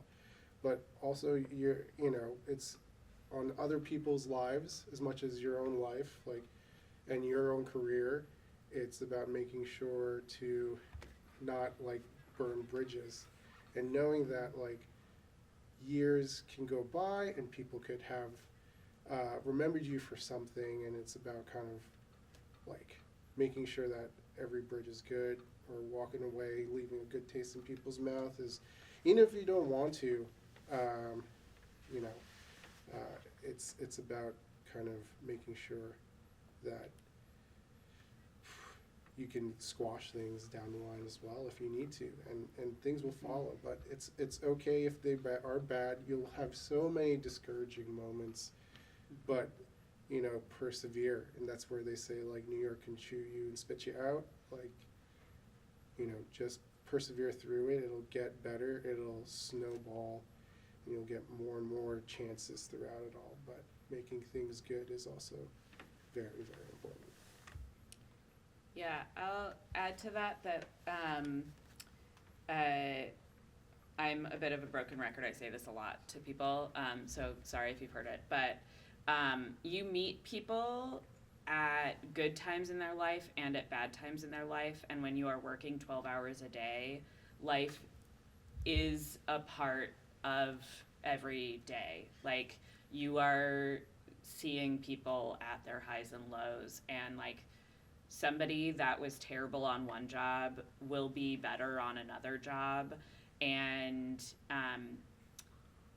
I think give yourself some grace and like forgiveness, and also give other people grace and forgiveness when like they overstep a line, because again, like, that's a lesson learned. Like, you can check people a little bit, like you can say like, hey, I want to come back to that conversation. I feel like that wasn't like productive, or like I don't feel like I deserved being talked to that way. But you want to be careful and delicate with those conversations, because sometimes people are not ready to like hear it.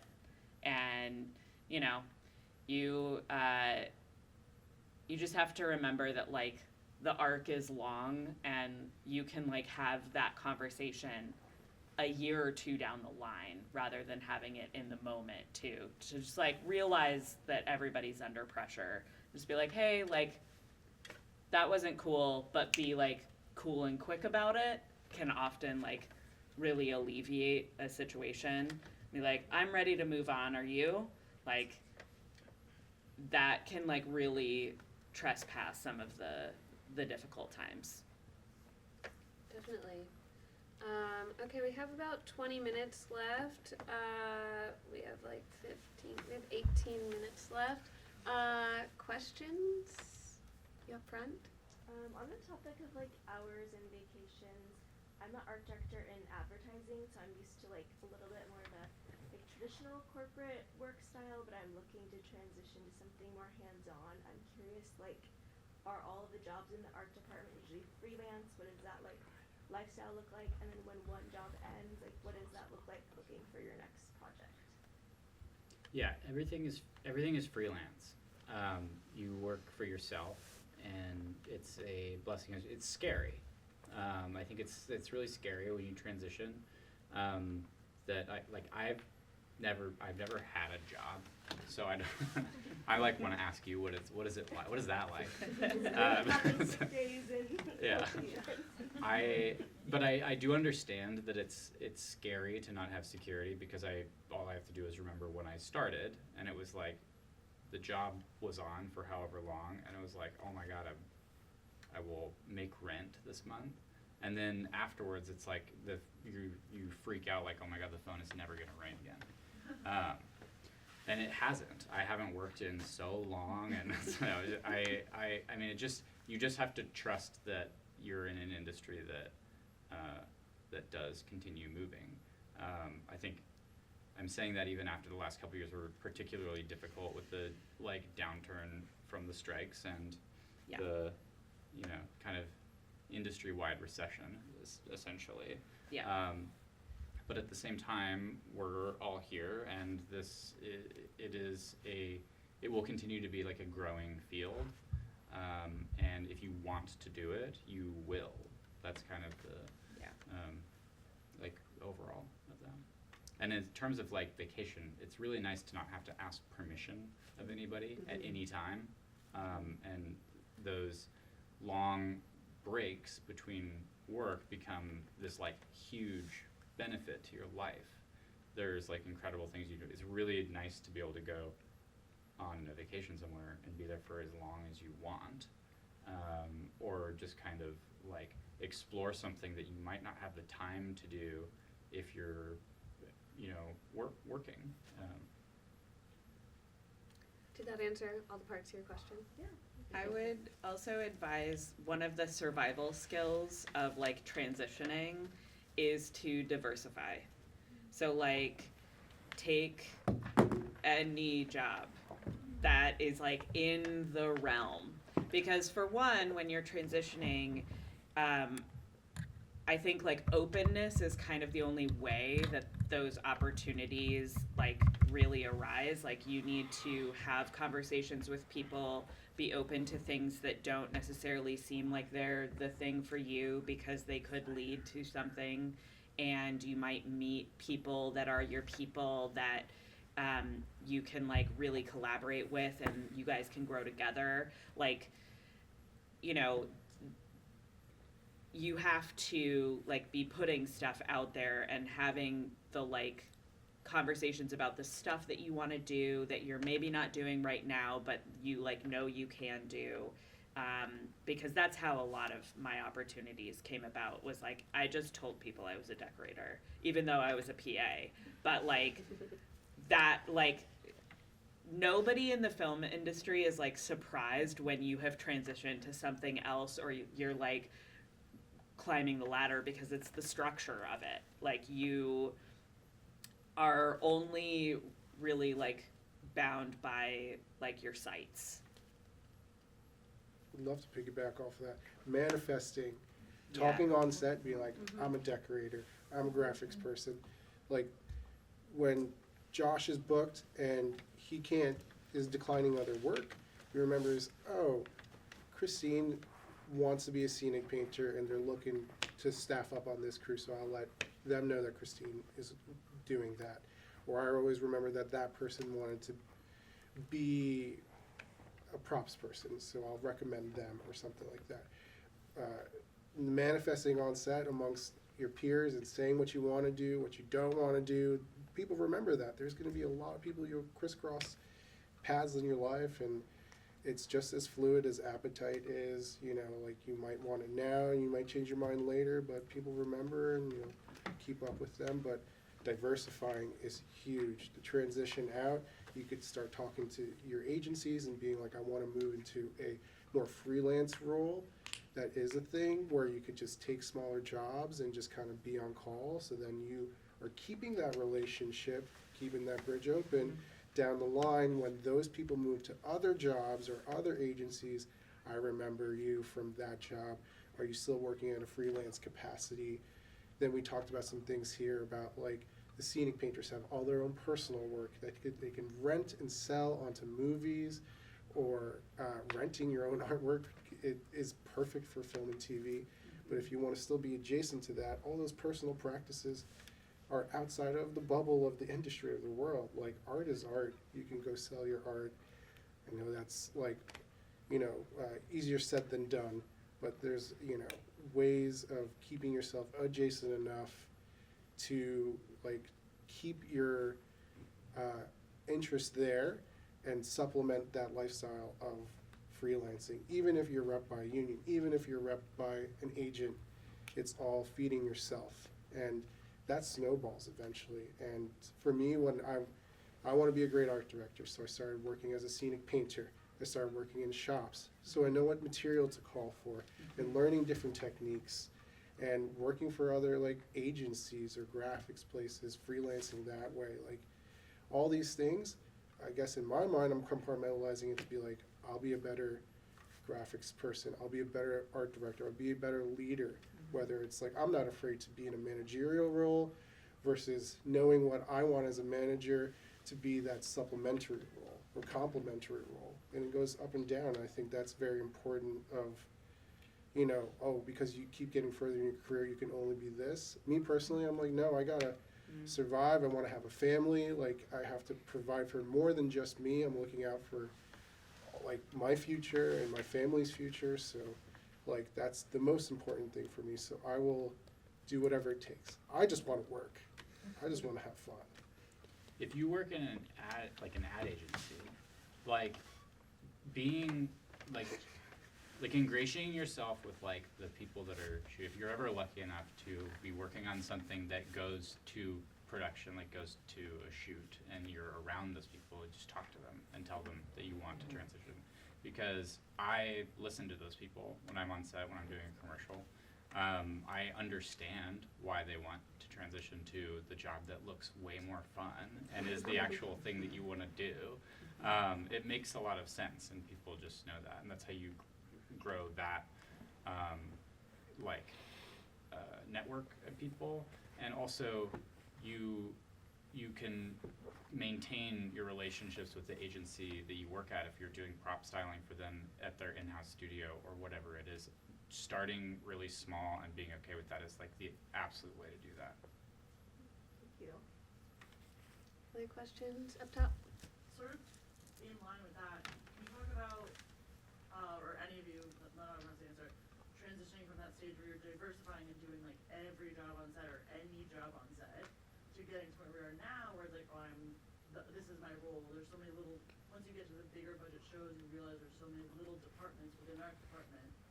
You know, can you talk more about going from our department generalist to being your specific thing and how you chose that path in like a concise way?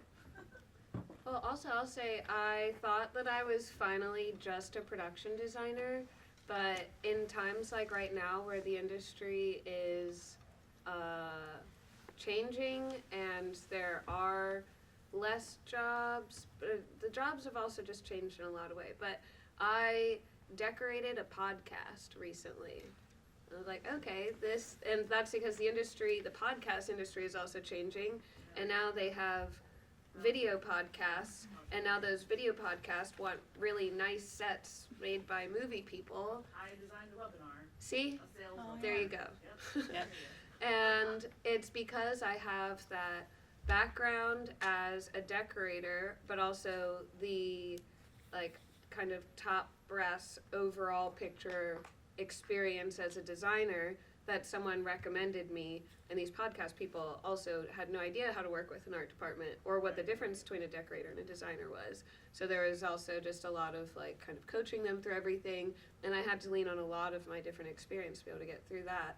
And yeah, I get called for really random stuff, and now because I've been designing for a few years exclusively, I get really excited when these other calls come in, like, ooh, today I get to be a decorator again. That's so fun. Does anyone else have something to say about this? I think to try and understand your coach, just like when you are ready for your team to grow, basically. I think a big part of it is being able to ask for what you actually need. And being a one-person art department is a good skill and a good quality, and certainly makes producers happy that they only have to have one person. But as you need help, you have to kind of ask for help. And there's a mentality that we want, that they'll just say no, they'll get somebody else to do it, but it's just not true. They want you to do it. You have the job. So you have to then just ask for those people and just start with one person and have that be the most versatile person that you know, and then that becomes your art director, and that, or however that works out, or you become a team together. But that growth is incremental in the same way that the size of your jobs might be. And I'll say, as far as coming from a one-man band type style of a job to becoming more specified and more niche, for me, I had to let go of a lot of things. I had to realize oh yeah, I don't get to have an opinion on the art on the wall and what the actors are holding and what style of graphic we use. And then also realize my job became a little more managerial, right? Because you're naturally interacting with more people. So sometimes I don't get to do as many things hands-on, and sometimes I do have to do a little more scheduling. So sort of being flexible as well is extremely helpful in film in general and as a freelancer. So realizing too that things will evolve and they will change, but as with all change, sometimes letting things go doesn't mean you're giving something up. It means you sort of are redirecting.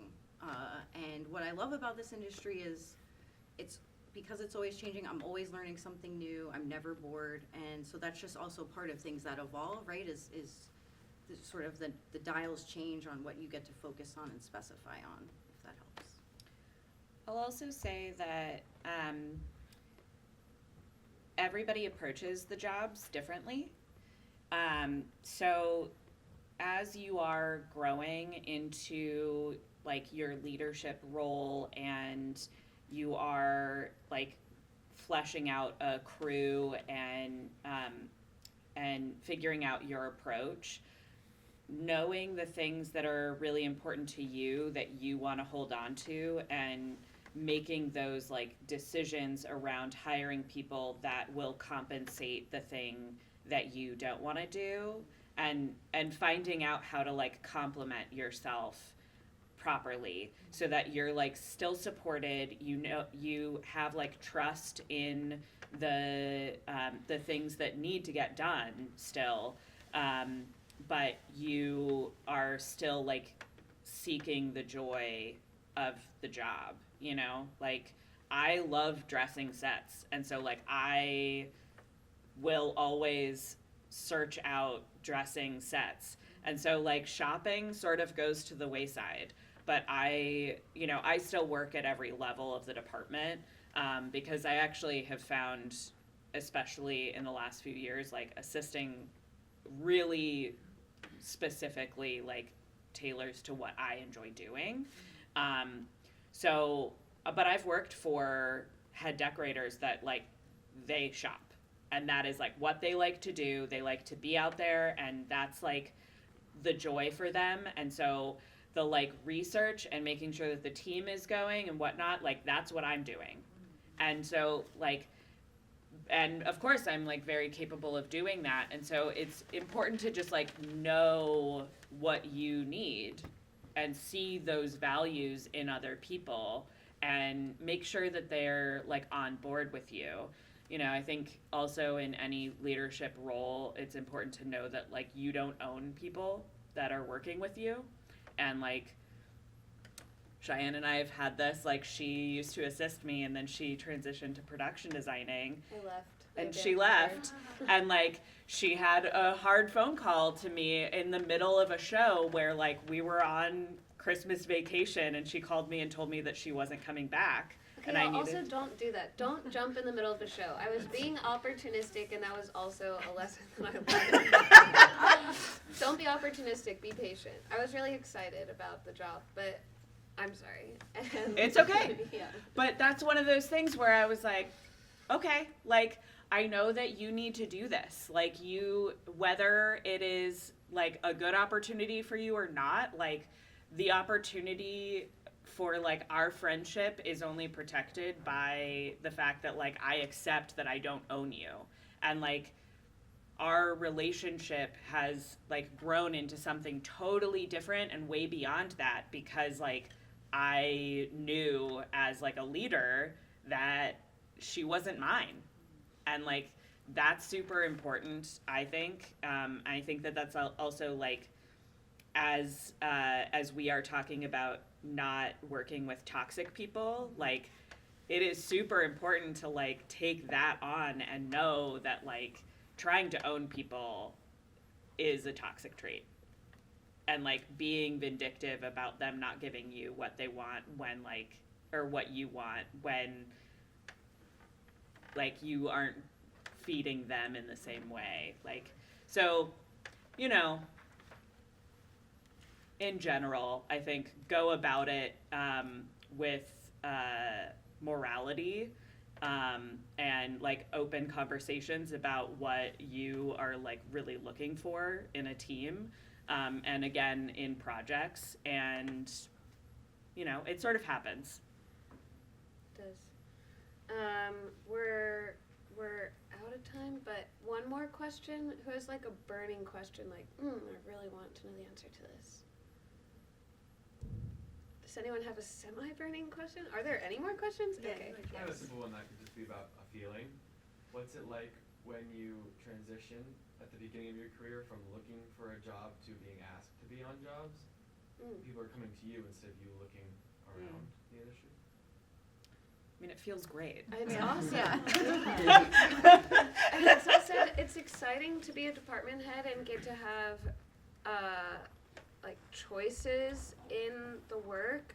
Like I recently had a phone call with my agent and he asked me like what kinds of projects I wanted to be doing, and I said, give me the freaks. I want the freaks of this industry. I want weird scripts. I do not want to do any more contemporary apartments. I'm gonna die.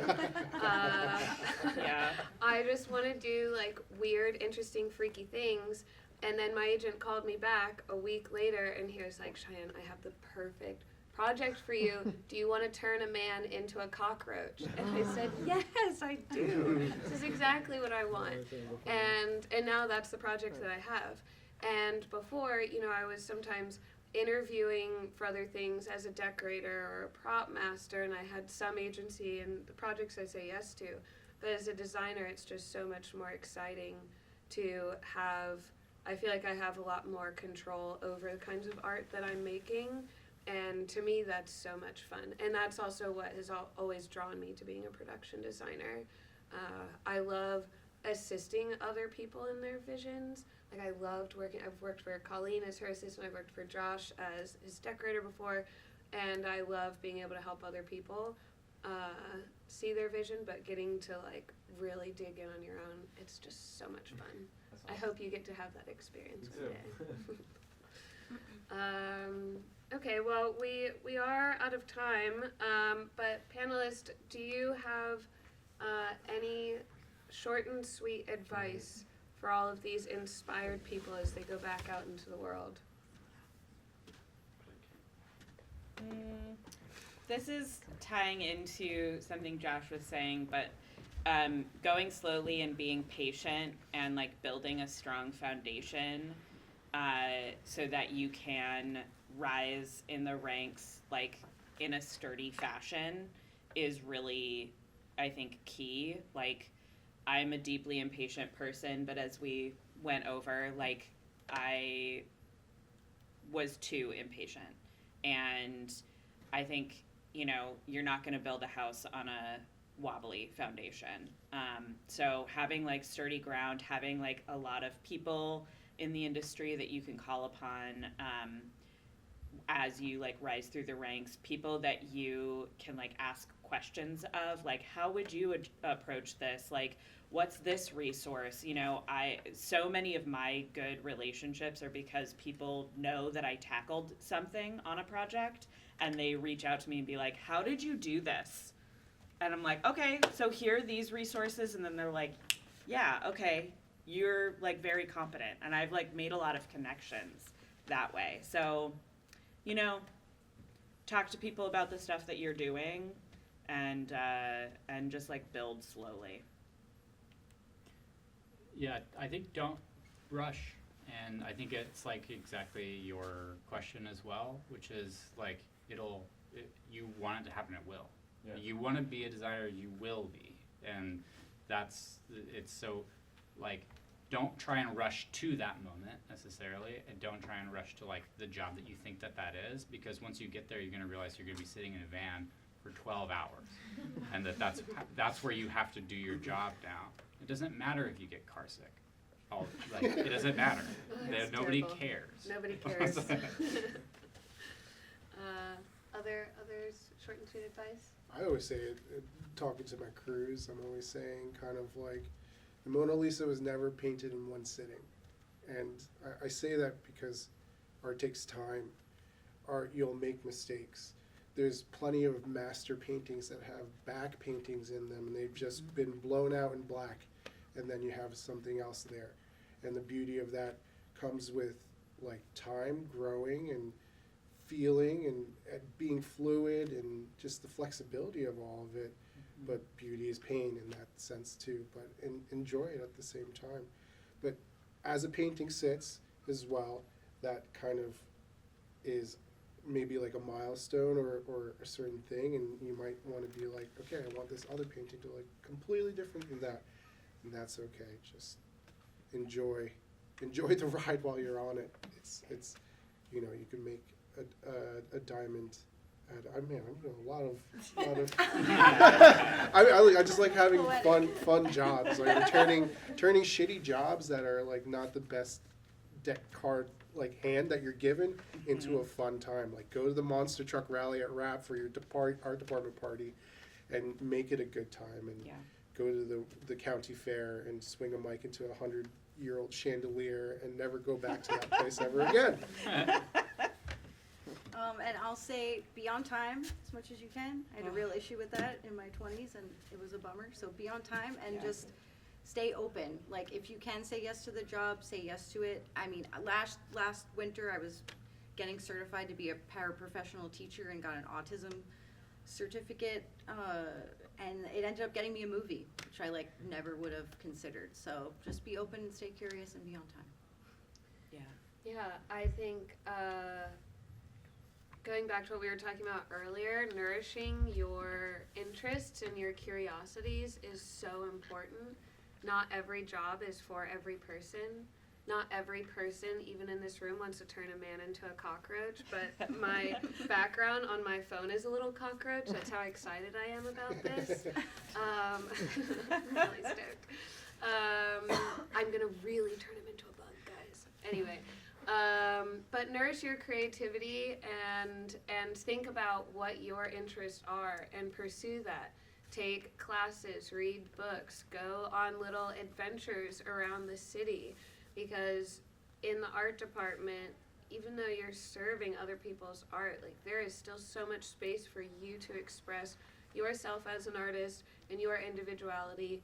And when everyone brings themselves to a project and it builds into something new together, it's beautiful. And I hope that you all get to experience that on jobs. Thank you for coming. And thank you to our panelists today. It was such a great conversation. Thank you. You guys all have these little postcards and Sharpies. I think some of you in the back probably didn't get a free Sharpie, but there's some up here. I was trying to encourage people to sit up here. It didn't work. Front row. You can come grab And a since little. nobody got them, the prizes go away now. So you can have these. You can come grab a Sharpie. They're branded. I hope you think about like some of the advice and inspiration from the panelists when you're on jobs. And on the postcard, you'll see we're having a networking party at a pizzeria in the East Village on November 10th.